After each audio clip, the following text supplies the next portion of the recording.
Revelio.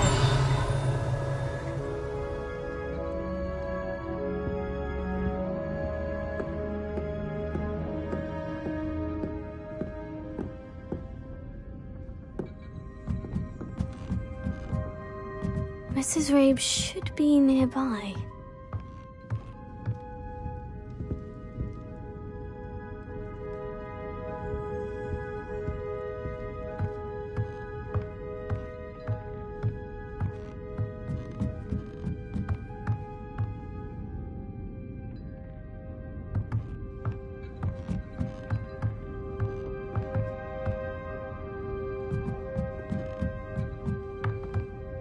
Oh, Isco, what have I done?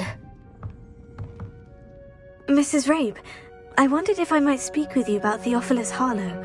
I'm a friend of the Bickles and I'm trying to gather evidence against him. Poor Joanna and little Archie. And now Harlow has taken my darling Isco. What do you mean? Why? I'm a security guard at Gringotts, and my husband is a curse breaker for them. Harlow approached me about helping him extort my colleagues into giving him treasures from the vaults. And you declined? Of course I declined. Repeatedly. I thought they'd given up, until I came home one night and found my husband gone, and a note affixed to my door with a knife. The note stated that I only had a few days to reconsider helping with some banking needs, and that my husband would appreciate it if I acted quickly. But the help Harlow wants is help that I cannot give, and my dearest Isco is paying the price.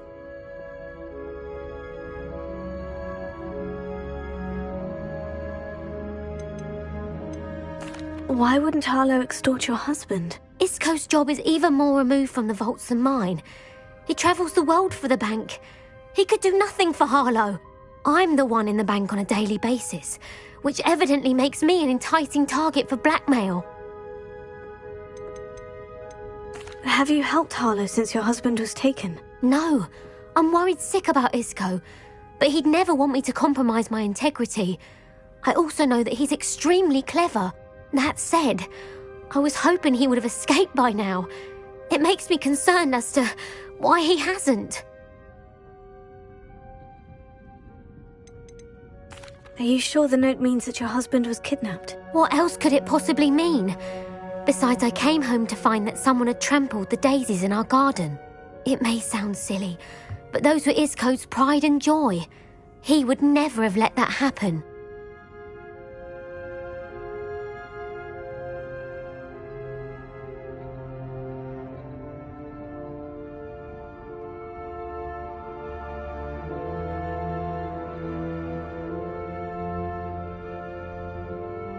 Thank you, Mrs. Rabe.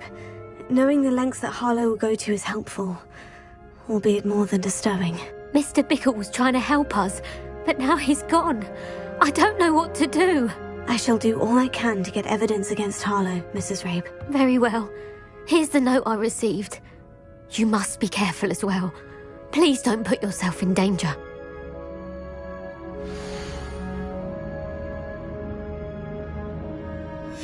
Some evidence worth hanging on to. Thank you.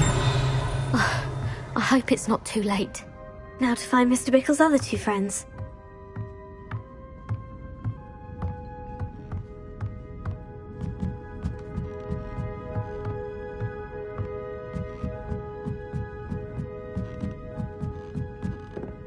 Alohomora.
Revelio.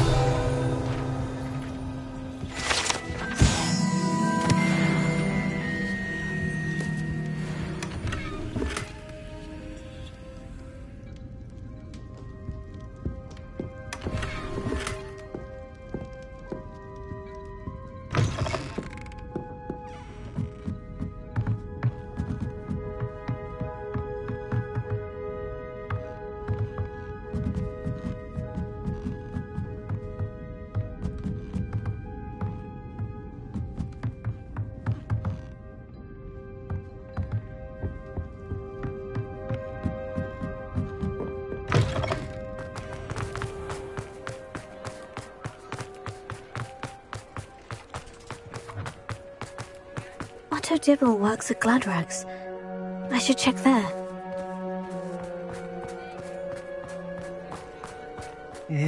Please tell me you didn't take it, but perhaps... Mr. Dibble, may I speak with you?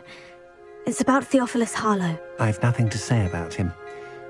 May I interest you in a stunning cravat today? Please, sir, I would like to help. I spoke to Mrs. Bickle. You know the Bickles? All right. But we must be discreet. Can't have Mr. Hill hearing this. I know Mr. Hill. He was kind to me the day of the troll attack. Oh, he's a good man. But even he wouldn't understand about Harlow. It started a few weeks ago. I was distracted, reading a note, when you-know-who came into the shop. I hid the note behind the counter and offered to help him. He stared at me for a moment, then asked me to check on an order he'd placed. I went into the storeroom to check on what turned out to be a non-existent order. When I returned, he was holding the note. What was in the note? It was a note from Rosie Hill, Mr. Hill's daughter. You see, we've been, secretly engaged these past 6 months.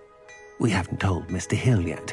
I dare say he has higher hopes for her. Harlow advised me in no uncertain terms that my relationship with Rosie, not to mention my employment here, depended upon my cooperation. What did he ask you to do? It all happened so quickly. In an instant, he took a very expensive scarf from the counter, pocketed it, and smiled. He said, "Your secret is safe as long as I can supply my lady friend with delightful items like this every so often." I've been able to cover for his requests until now with some creative bookkeeping, but I can't keep it up for much longer. I'm terrified to say anything. I could never live without Rosie.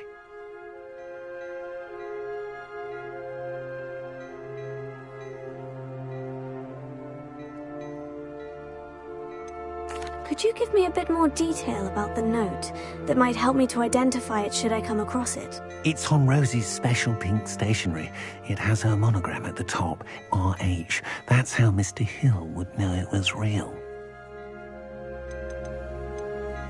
What have you been doing to keep the extortion a secret? Well, as I mentioned, creative bookkeeping. And I've also been trying to cover the costs with my own savings, but I'm running out of money. Of course, none of this bodes well for my efforts to improve my circumstances and to be worthy of Rosie. I met Mr. Hill the day of the troll attack. He was kind to me. Why don't you just tell him? He's a lovely man. But when it comes to Rosie, I fear he loses all perspective. He'd see this as a grave betrayal. I'd lose my job instantly, and Rosie as well. Thank you for telling me. I'm gathering evidence to take Harlow down. I would love nothing more than to see him rotting in Azkaban, but be careful. He's an awful man and incredibly dangerous. As for Rosie's letter, should you happen upon it, I have committed it to memory. You may destroy it immediately. Understood. Now hurry off before Mr. Hill returns. Where was I? We're on the right track. Now to find the last of Mr. Bickle's friends.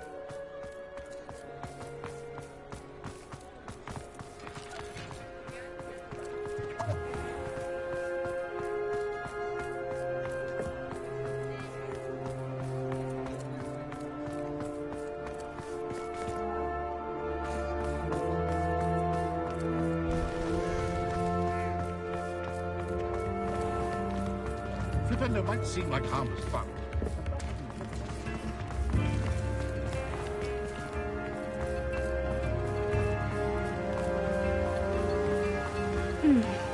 Albus Filbert must be around here somewhere.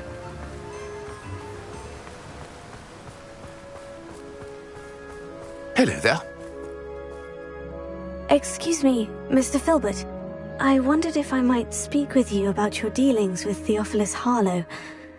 I hope to ease Mrs. Bickle's mind by gathering evidence against him. Oh, tragic what happened to Bickle.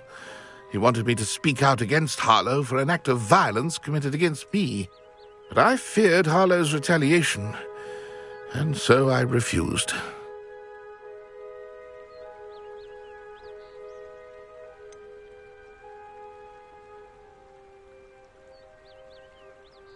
You may have shared Mr. Bickle's fate if you had spoken out against Harlow, as he requested. Unfortunately, I suspect you're right.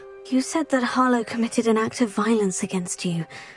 Could you tell me what happened? Before my extraordinary wife, Dulcibella, passed away, she had just completed a small book of poetry.